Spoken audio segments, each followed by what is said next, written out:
Ya niños, buenos días nuevamente, ¿cierto? Vamos a continuar con la última patita de lo que es el primer capítulo de Luz, ¿ya? Hoy ya vamos a cerrar lo que quedó pendiente de la última clase, ¿ya? La última clase que nos vimos hablamos de la interacción de ciertos objetos con la luz, ¿ya? Y nosotros dijimos que de acuerdo a esta interacción existían tres tipos de objetos. Un objeto transparente, translúcido y opaco. Un objeto era transparente cuando permitía que la luz atravesase sin dispersar, sin desviar completamente. Y me daba una imagen real del objeto. Yo podía ver a través de este elemento, ¿verdad? Y dábamos un ejemplo que era la lámina del celular, ¿cierto? Esa mica o una ventana, que son medios transparentes. Cuando un objeto es translúcido, permite ver, pero borroso. Ya la luz se dispersa un tanto y no se ve claramente. Y es lo que yo les daba el ejemplo de las cortinas de ducha, las shower doors, ¿verdad? Todo lo que sean las ventanas que son con alguna textura media rugosa, ocurre esto, ya que son medios translúcidos. Y finalmente el medio opaco, que es aquel que no permite ver a través de él, ¿cierto?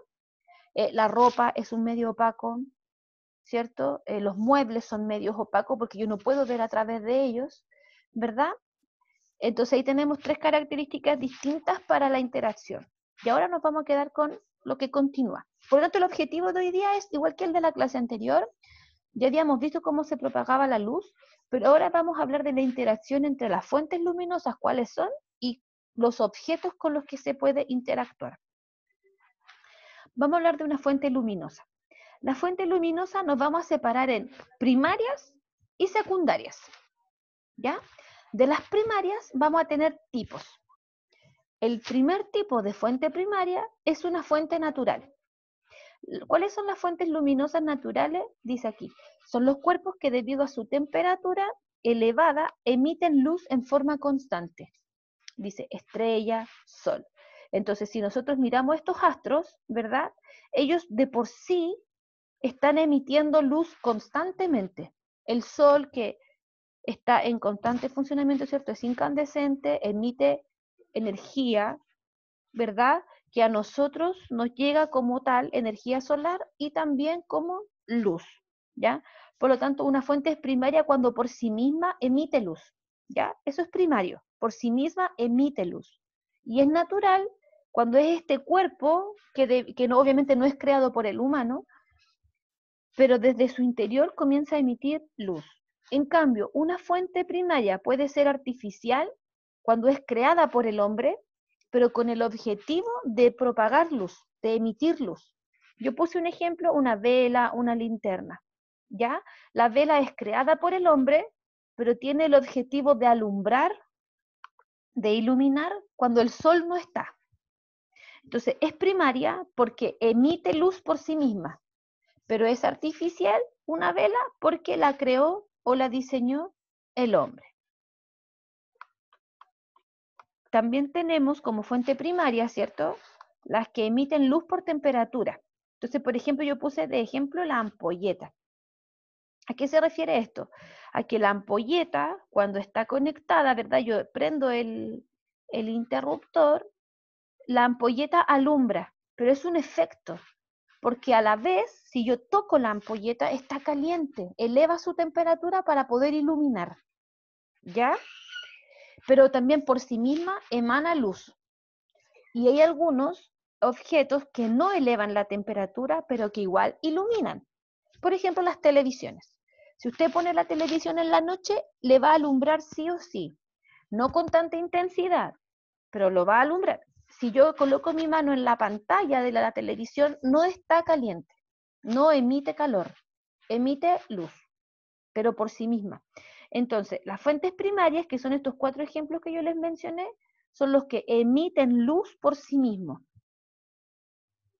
En cambio, un medio va a ser secundario cuando no emite luz, sino que refleja la luz del otro. Por ejemplo, la luna. Este astro natural, ¿cierto? Refleja la luz del sol y es lo que nosotros percibimos en la noche. Cuando uno dice, oh, la luna está alumbrando mucho, la luna no alumbra, la luna refleja la luz del sol. Ya nosotros vemos iluminada nuestra noche por las estrellas y por la luna, ¿verdad? Cuando hay luna llena sobre todo. Y eso quiere decir que está reflejando el máximo de luz posible. Las estaciones o las etapas que la luna va teniendo en su movimiento rotatorio tienen relación con esto.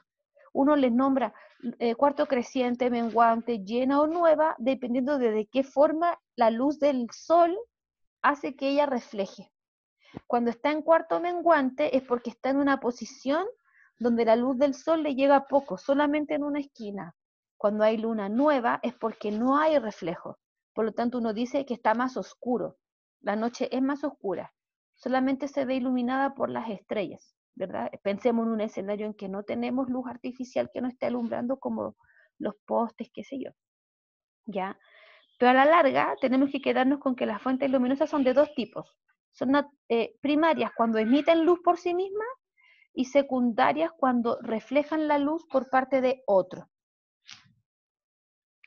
Y nos vamos a quedar con otro concepto nuevo, que es el de los claroscuros, las luces y las sombras, ¿ya? Este principio se ocupa, ¿cierto?, en los teatros, ¿verdad? Por ejemplo, voy a tener aquí, en este espacio que está aquí, va a haber una fuente luminosa, una vela, una ampolleta, cualquier cuestión, ¿ya? Cuando esta fuente luminosa quiere iluminar, pero hay un objeto que se interpone, que en este caso esta esfera que está aquí, ¿cierto? Esa esfera se interpone, va a pasar lo siguiente, la luz que se está reflejando va a pasar alrededor de ella, ¿verdad? No sé si ustedes pueden seguir las líneas que están dibujadas aquí. Va a haber una parte donde no puede pasar luz, que es lo que yo acabo de marcar con una X aquí al medio. Este lugar se va a llamar de sombra o umbra nítida, o sea, totalmente oscuro. Y alrededor vamos a tener una zona que se llama iluminada. Los niños, cuando están aburridos, ponen una linterna y con sus manitos empiezan a hacer un perro, un gato, un conejo, qué sé yo. Con las manitos hacen sombras, ¿verdad? Bueno, lo que hacen los niños, lo que hacen en los teatros, ¿verdad? Es un principio que fue el que Newton utilizó para determinar que la luz se propagaba en forma rectilínea. Ya él hizo este experimento. Había un objeto que se interrumpía en la trayectoria normal de la luz y hacía que generara una sombra ampliada detrás. Si ustedes se fijan, el objeto es menor que la sombra que reflejó. Pero este efecto se produce porque la fuente que está iluminando es de menor tamaño. ¿Ya? Entonces, tengo un objeto que está iluminando, pequeñito, hay un algo que interpone su trayectoria y genera una especie de pausa, ¿cierto? Genera una zona completamente oscura, que es la sombra o umbra nítida, y alrededor de ellos, donde la luz sí llegó bien, se llama zona iluminada. Pero esto solo va a ocurrir cuando la fuente luminosa es pequeñita o bien está muy lejos. El que esté muy lejos significa una distancia importante. Por eso que nosotros podemos hablar de que, por ejemplo, van a producirse los eclipses, porque la distancia entre el Sol y la Tierra es enorme, es una distancia muy, muy importante. Por lo tanto, me da la posibilidad de que la fuente luminosa sea mayor. Lo vamos a ver a continuación. ¿Ya?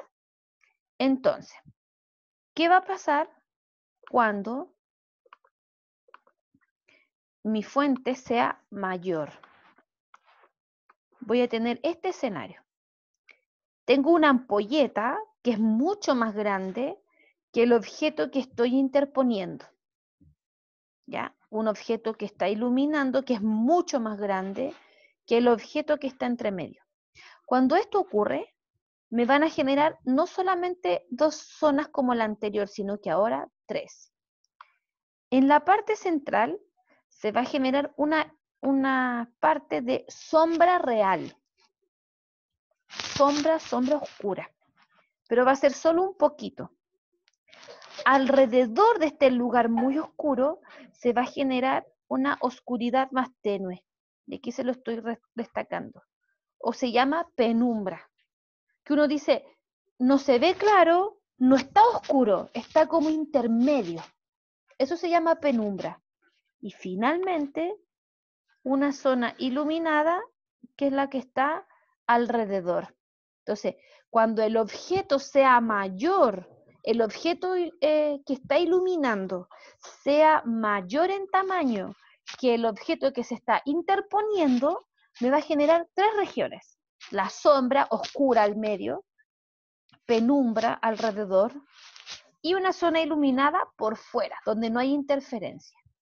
En cambio, cuando la figura que ilumina es de menor tamaño que la que se interpone, solamente me va a generar dos lugares, la zona iluminada o la sombra. ¿Ya? Entonces, es súper importante que ustedes puedan anotar que va a depender del tamaño de la fuente que ilumina el escenario que se genera. ¿Ya? Y finalmente vamos a hablar de los eclipses. ¿Ya? En este ejemplo, yo voy a hablar del eclipse solar. El eclipse solar ocurre cuando la luna se interpone en la trayectoria entre el Sol y la Tierra. ¿Ya? Acá abajo hay una nota. Dice, solo hay un eclipse de Sol cuando es luna nueva. Cuando la posición de la luna respecto del Sol calza con que ella esté completamente oscura, o sea, como se ve en la parte de la luna a la derecha que está completamente oscurita, nosotros podemos hablar de un eclipse solar, ¿ya? El eclipse solar puede ser total cuando la luna tapa completamente al sol, o puede ser parcial cuando se genera una especie de coronita. Aquí dice un anillo luminoso alrededor del sol, una corona.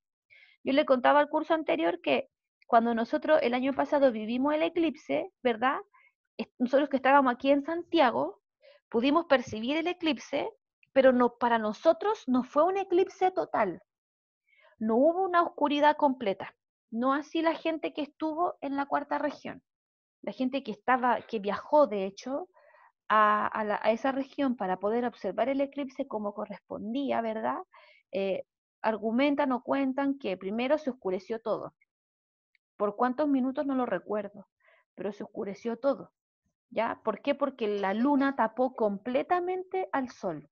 No tuvimos luz, no tuvimos calor. A nosotros aquí en Santiago nos descendió la temperatura, si no mal recuerdo, como en 5 grados en ese rato. Fue una cosa impresionante porque hacía mucho frío, donde no estaba el sol iluminando completamente. Ahora si nosotros salimos a la calle, está iluminado, está despejado, hay solcito, no hace un calor, pero uno dice, pone las manos y dice, ya algo de sol me llega, igual está tibiecito, pero el sol está completamente alumbrando. En cambio, cuando es un eclipse, como el sol se ve bloqueado y los rayos luminosos no llegan con la misma intensidad, desciende la temperatura y ocurre este fenómeno. ¿Ya? Entonces, es súper importante que uno reconozca la posición de la luna respecto a los otros objetos para determinar cuando un eclipse es solar. El Sol es el único objeto que no cambia su posición. Recuerden que la luna rota alrededor de la Tierra y la Tierra gira alrededor del Sol. Por lo tanto, como el Sol es estático, su posición no es el cuestionamiento. El cuestionamiento es el enroque entre los otros dos cuerpos. Entonces, un eclipse solar cuando la luna se interpone. Y un eclipse va a ser lunar cuando la Tierra es la que se interpone. ¿Ya? Y aquí también sale la acepción que solo el eclipse lunar se va a poder apreciar cuando estemos en luna llena. ¿Cuándo es la luna llena? Cuando se ve más alumbrada. De hecho, uno dice se ve más grande. Y eso también es una posición relativa. Cuando nosotros vemos que la luna tiene como mayor tamaño, es porque está más cerca de nuestra órbita, cuando en su rotación ha ido acercándose un poco más. ¿Ya? De hecho, se habla de que cada año que pasa la luna acorta su trayectoria en 1 milímetro en relación, o un par de milímetros en relación a la trayectoria original. Entonces, se supone que la Luna se va acercando a nuestro planeta.